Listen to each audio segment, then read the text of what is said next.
Cordial saludo. En esta oportunidad vamos a hablar sobre la geometría en la antigüedad. Escogimos Babilonia y Egipto, ya que fueron los inicios donde nació la geometría.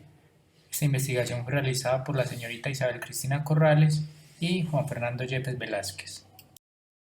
En lo que concierne al origen de la geometría, la explicación que tiene actualmente más adeptos fue propuesta por el historiador griego Heródoto de Halicarnaso en el siglo V antes de nuestra era, que cuenta las guerras entre griegos y persas, lo que le sirvió para describir las costumbres y las instituciones de los pueblos. El libro 2, Euterpe, está consagrado a Egipto y contiene la mención más antigua de la palabra griega geometría, en dialecto jónico, que es el empleado por Heródoto. Los sacerdotes egipcios confiaron a Heródoto el siguiente secreto del rey Sesostris, que aquel narra en su libro. Los sacerdotes también me dijeron que este rey repartió el suelo entre todos los egipcios, concediendo a cada habitante un lote cuadrangular de extensión uniforme y con arreglo a esa distribución fijó sus ingresos al imponer el pago de un tributo anual. Ahora bien, si el río se le llevara a alguien parte de su lote, el damnificado acudía al rey y le explicaba lo sucedido. Entonces, el monarca enviaba a algunas personas a inspeccionar y medir la pérdida que había sufrido el terreno para que en lo sucesivo pagaran una parte proporcional al tributo impuesto. Y a mi juicio, para este menester se inventó la geometría, que pasó luego a Grecia, pues el polo, el nomón y la división del día en 12 partes, los griegos lo aprendieron de los babilonios. Babilonia y sus aportes a la geometría.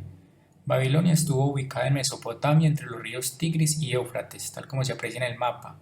Una de las primeras civilizaciones que se instalaron en la región fue la Sumeria, que nació en el 3500 a.C., los cuales posteriormente fueron reemplazados por los babilonios en el año 2000 a.C. Los babilonios heredaron de los sumerios una forma de escritura basada en símbolos cuneiformes, los cuales se imprimían sobre tabletas de arcilla húmeda mediante un punzón en forma de prisma triangular para luego coserse al sol, tal como se aprecia en las imágenes.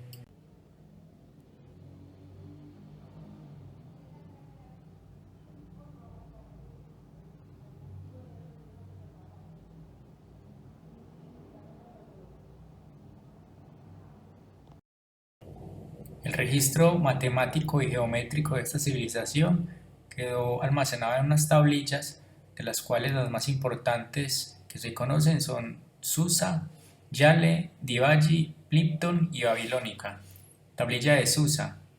Aquí se muestra cómo calcular el radio de un círculo trazado por los vértices de un triángulo isósceles de lados 50, 50 y 60.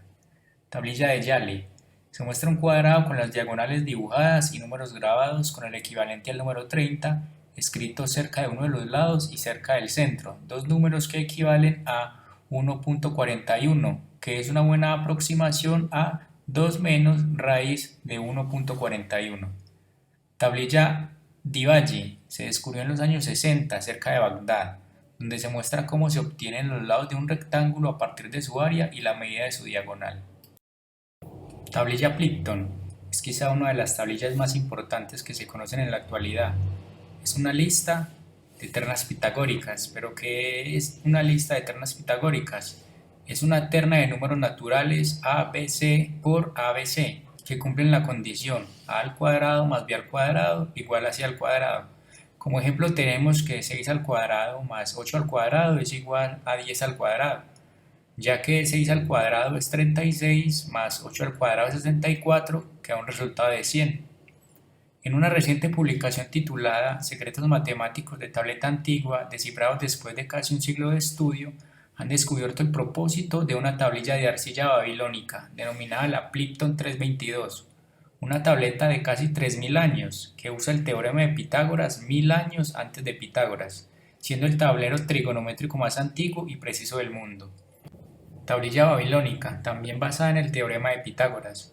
Aquí se muestra la manera en que los babilonios calculaban los lados de un triángulo rectángulo.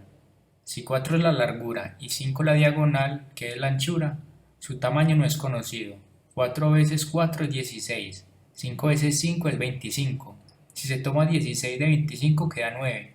¿Cuántas veces tomaré en orden a 9? 3 veces 3 es 9. 3 es la anchura, lo que equivale a decir 5 al cuadrado es igual a 3 al cuadrado más 4 al cuadrado. 5 al cuadrado menos 4 al cuadrado es igual a 3 al cuadrado. Lo que da que 25 menos 16 es igual a 9. Todo su sistema numérico era en base a 60 números, lo que se le llamaba base 60. Los números que hoy utilizamos son en base 10, por eso decimos base decimal, o base 2 en el caso de los números binarios, y su utilización puede observarse en el empleo que hicieron cuando se dividió la circunferencia en 360 arcos iguales. Cada uno de ellos fue denominado grado. Fueron excelentes astrólogos. Bautizaron las 12 constelaciones del zodiaco, dividiendo cada una de ellas en 30 partes iguales. Es decir, dividieron el círculo zodiacal en 12 por 30, igual a 360 partes. Aprendieron a usar cálculos geométricos para los estudios astronómicos 14 siglos antes de lo que se creía. Fue más de un siglo antes de Cristo en Asia Menor y no en el siglo XIV en Europa como se piensa actualmente.